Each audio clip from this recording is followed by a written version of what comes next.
Wow, look at that, guys. 2 years ago, delivery day. Man, it doesn't seem like it's been that long. And unfortunately, she might be going back where she came from.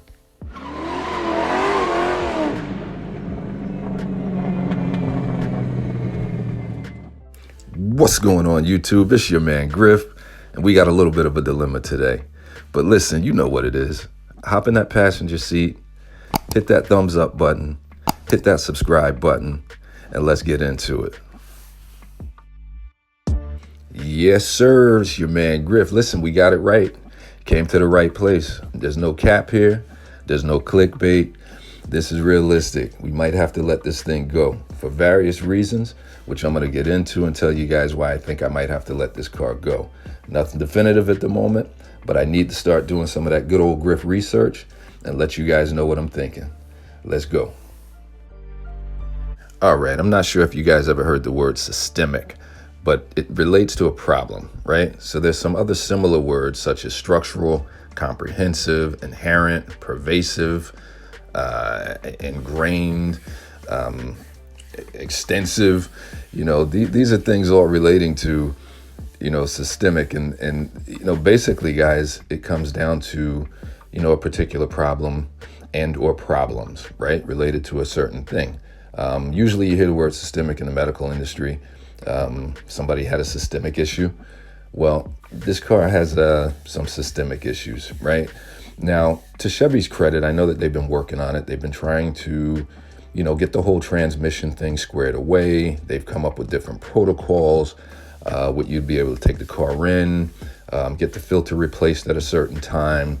I think they've learned over the years, how to diagnose things better, but it doesn't negate the fact that, you've paid in excess of 70, 80,000, sometimes 90 and $100,000 for a car.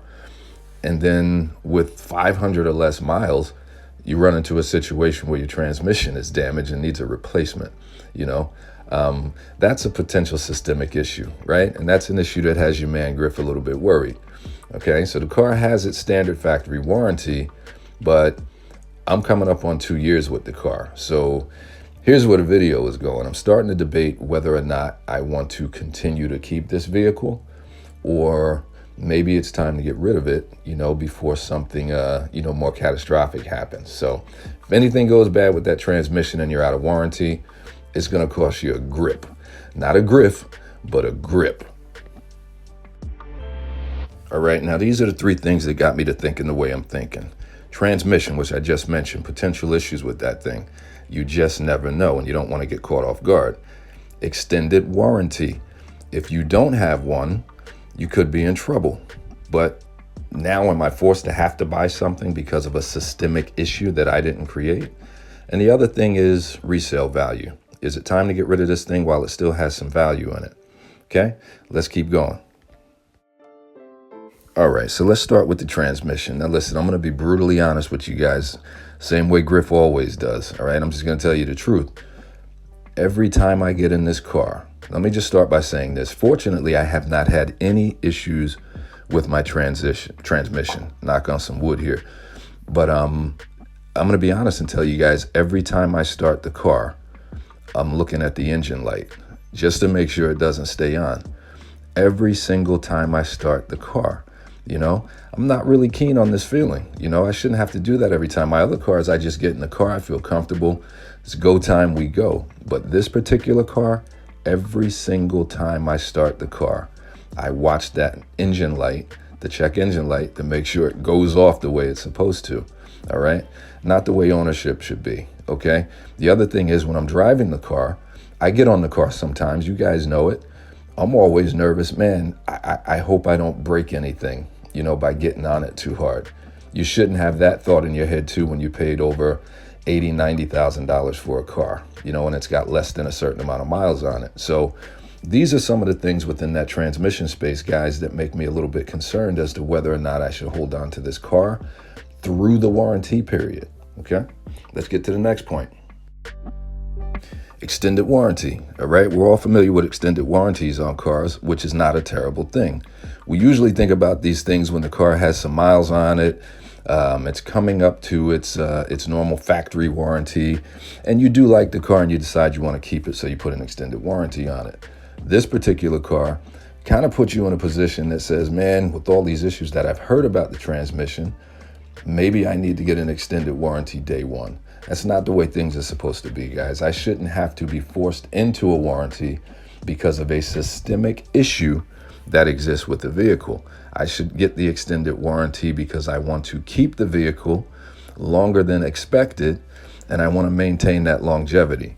Not because there's a systemic issue and, oh boy, I better get this extended warranty because I don't want to run into that thing.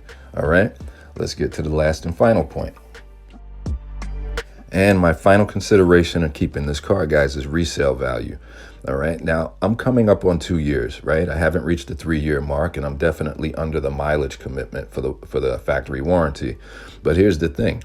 You have to keep an eye on the market. If you guys are in the same position and you're considering, man, maybe I should get rid of this car, I don't have to necessarily do anything right now. I'm just shy of 2 years and I still got a year left. But you have to look at what the markets are doing, because if the resale markets on this car are still kind of high right now, there's a saying that you don't know what you don't know, right? I don't know what things are going to look like when I start to approach the 3-year mark, okay? And it's going to be another year in time, you know what I mean, where the value of the car is just dropping a little bit. So if you're like me and you're a little bit worried about, you know, the longevity of this vehicle and whether or not you want to keep it, you might want to start thinking right now, you know, maybe I should start looking to kind of resell this thing and get out of it now, okay? Doesn't mean get out of it completely. Me personally, if I do decide to make this move, I would just be getting into a 2024 to basically extend things with the hope that the 2024 model has mitigated all of the transmission issues. So not completely getting out of the car, but I am considering maybe it's time to trade this one in and go for a 2024 just to kind of stretch things out and take a little bit of that pressure off you, man, Griff. All right, so that's all I got for this week, guys. Hopefully this information was informative. Do yourself a favor, subscribe to this channel. Usually come with some good informative information. Peace.